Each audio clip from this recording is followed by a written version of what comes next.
Ma'am, काय वातावरण आहे? वर्धापन दिन आहे 60वा. कसं वातावरण आहे आणि ऑपरेशन टायगर सक्सेस झालं? दादा, भगवं वातावरण आहे, स्वाभिमानाचं वादळ आहे.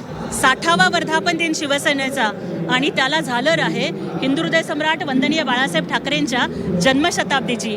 मला वाटतं हा दुग्धशर्करा योग आहे आणि तमाम शिवसैनिक माननीय एकनाथजी शिंदे साहेब मुख्य नेते यांच्या नेतृत्वाखाली इथे जमलाय. नक्कीच ऑपरेशन टायगर सक्सेस झालेलं आहे. तुम्ही खासदार आहेत, कसं बघताय याकडे? एक वेगळं वातावरण आहे.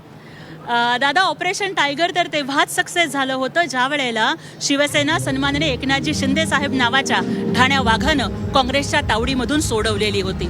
ऑपरेशन टायगर तेव्हा सक्सेस झालं होतं जेव्हा आम्ही पंचायत समिती, नगरपंचायत, जिल्हा परिषद, महापालिकांच्या मध्ये राज्यात 2 क्रमांकाचा पक्ष आणि प्रादेशिक पक्षांमध्ये पहिल्या क्रमांकाचा पक्ष बनून आम्ही उभारलो होतो.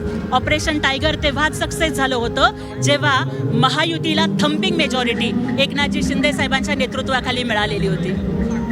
संजय राऊतांनी तुडवा ऑपरेशन सुरू केले, कसं बघताय याकडे आणि त्याची भाषा एकंदरीत कसं बघताय? संजय राऊत हे ऑपरेशन तुडवा काय चालवणार? अहो, तुडवण्यासाठी, राडा करण्यासाठी मनगटात दम लागतो राऊत. तुम्ही फक्त बोलू शकता, बोलबच्चनगिरी करू शकता आणि मला वाटतं की तुम्ही ज्या पद्धतीच्या शिव्या देताय ना, तुम्ही ऑपरेशन तुडवा नाही, ऑपरेशन UBT बुडवा चालवताय. नक्कीच एकंदरीत ह्या सर्व गोष्टीकडे पाहता ठाकरेंकडे पर्यंत पोहोचणं अनेकांनी खासदारांनी खंत व्यक्त केली, ठाकरेंकडे पोहोचू शकत नाही किंवा ते ग्राउंड लेवलला उतरत नाही, अशी अनेक आमदारांची तक्रार आहे. बघा, नेता हा रिचेबल असावा लागतो आणि नेता नॉट रिचेबल झाला ना तर मला वाटतं की असे लोकप्रतिनिधी आउट ऑफ रीच जातात. याचं उदाहरण आपण बघतोय. त्यांचा गट एकदा नाही तर अनेक वेळा तुटतोय. त्यांना फक्त आमदार खासदार नव्हे तर विभाग प्रमुख, शाखा प्रमुख, शिवसैनिक, नगरसेवक सुद्धा सोडून जात आहेत. पण इतकं करून सुद्धा ते आत्मपरीक्षण करायला तयार नाही आहेत. दुसऱ्याकडे एक बोट करताना 3 बोटं स्वतःकडे असतात हे त्यांना का लक्षात येत नाही?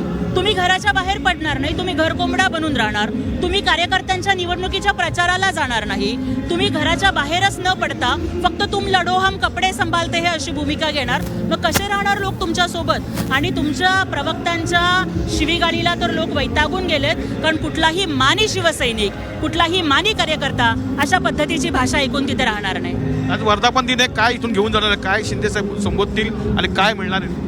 आम्हाला सुद्धा प्रचंड उत्सुकता आहे की या सगळ्या घडामोडींच्या पार्श्वभूमीवरती आमचे मुख्य नेते आणि महाराष्ट्रातल्या लाडक्या बहिणींचे लाडके भाऊ आदरणीय एकनाथजी शिंदे साहेब हे आम्हाला काय संदेश देतात. वर्धापन दिन आणि दसरा मेळावा हे प्रत्येक शिवसैनिकाच्यासाठी अत्यंत महत्त्वाचे कार्यक्रम असतात, कारण वर्षभराची ऊर्जा घेऊन आम्ही इथून बाहेर पडत असतो. दादा, आज आपण बघा की हिंदुहृदय सम्राट शिवसेना प्रमुख बाळासाहेब ठाकरेंच्या जन्मशताब्दीला